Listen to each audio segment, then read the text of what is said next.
Je suis tellement fier d'être un Ivoirien qu'il y a des choses que moi, mon esprit, n'accepte pas. Ça n'accepte pas parce que vous voyez, tous les enfants qui sont là, c'est eux qui sont l'avenir de la Côte d'Ivoire. Tous les jeunes ici présents sont l'avenir de la Côte d'Ivoire. Ainsi que les mamans qui se débattent comme elles peuvent pour éduquer les enfants, sans oublier les papas qui se battent pendant des années et des années pour essayer de s'en sortir. Et c'est difficile. C'est difficile. Et moi, en tant que votre député, je suis votre porte-parole.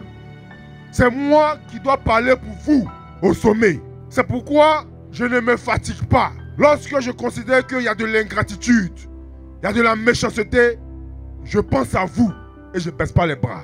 Je pense à vous parce que il ne faudrait pas que vous pensiez que les gens vous ont oublié. Il ne faudrait pas que vous ayez l'expression que c'est normal que cette pauvreté dans laquelle vous êtes, c'est normal que vous viviez dedans.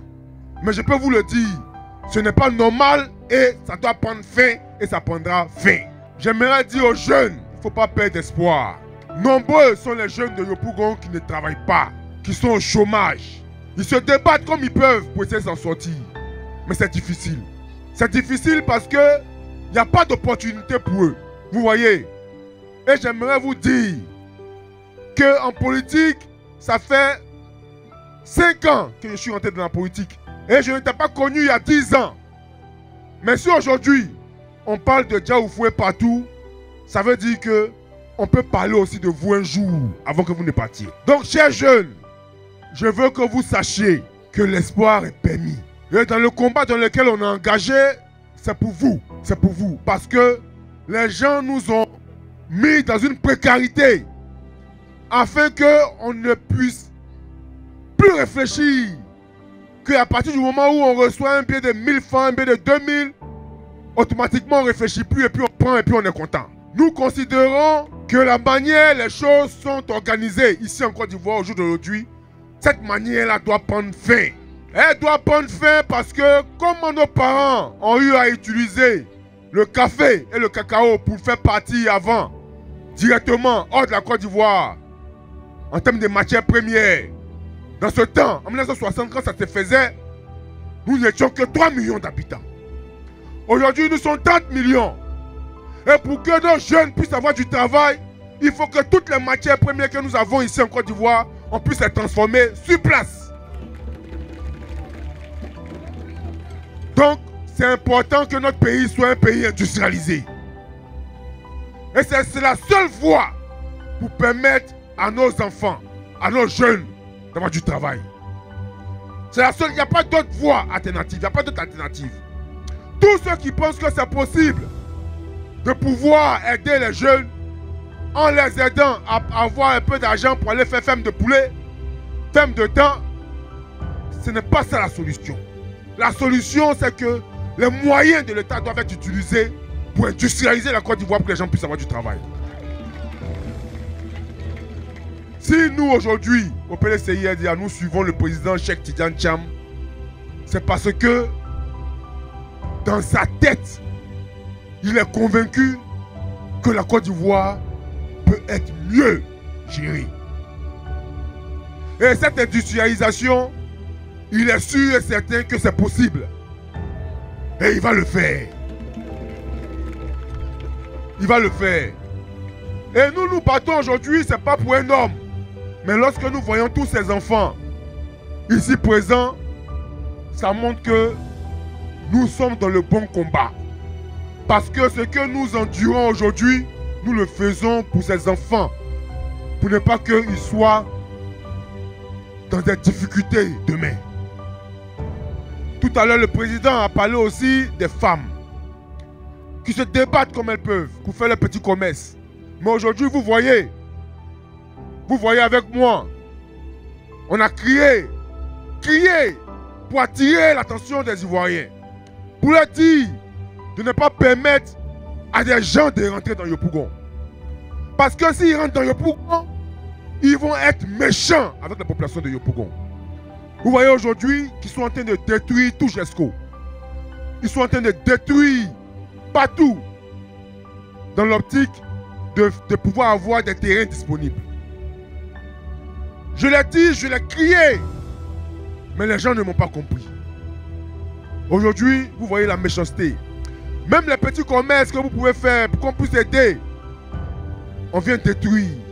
Dans la vie là, tu ne peux pas forcer quelqu'un à t'aimer. Si la personne ne t'aime pas, quel que soit ce que tu vas faire, il ne t'aimera pas. Et c'est la situation, c'est l'erreur que nous avons commise. C'est l'erreur que nous avons commise. Mais il n'est pas trop tard. Il n'est pas trop tard.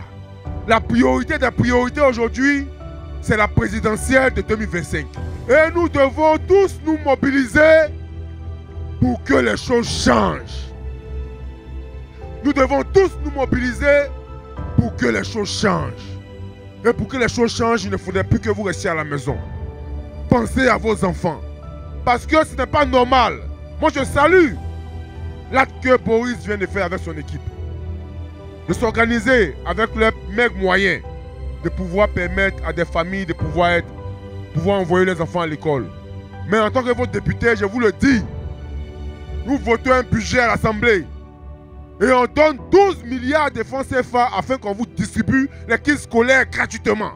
Les 12 milliards là, ils ont volé ça. C'est comme ça ils sont. D'ailleurs, les 12 milliards, à qui on a distribué kits scolaires ici? Qui a reçu kits scolaires cadeau du gouvernement ici? On écrit ça sur papier et puis eux, ils tabassent ça. Donc ça là, ça fait plus de 5 ans qu'il fonctionne comme ça. Donc je tiens à saluer le jeune Boris pour l'acte qu'il a posé. Avec toute son équipe. Chère maman, j'aimerais vous dire que ne perdez pas espoir. Ne perdez pas espoir parce que nous sommes à la tâche.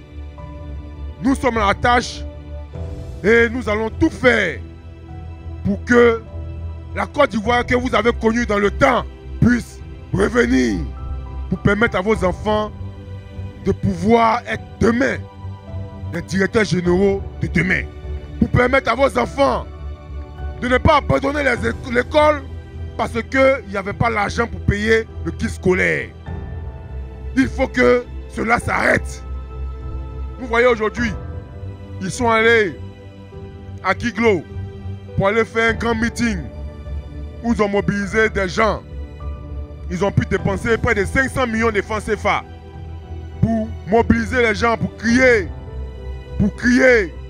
Mais il ne faudrait pas que ça vous influence. Parce qu'ils sont en train de se promener avec les mêmes gens là, partout. Quand on va aller voter, ils vont savoir que c'est les mêmes gens qui sont promenés partout là. C'est eux seuls qui vont les voter. Parce que les Ivoiriens sont fatigués d'eux.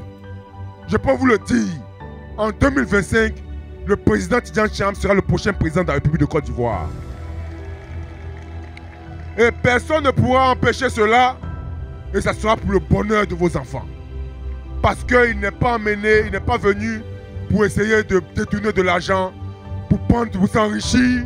Parce qu'au jour d'aujourd'hui, là, quand on parle du président Félix Houphouët-Boigny, est-ce qu'on parle de parce qu'il a l'argent? On parle du président Félix Houphouët-Boigny par rapport à ce qu'il a apporté aux Ivoiriens. Par rapport aux réalisations qu'il a fait pour la Côte d'Ivoire. On ne parle pas de sa richesse. Ce n'est pas ça qui est important. Et le président Tidjane Thiam, petit-fils du président Félix Houphouët-Boigny, il a été éduqué pour ça.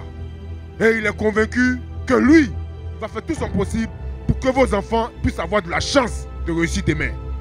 Maintenant aux enfants, s'il vous plaît, travaillez bien à l'école. Hein?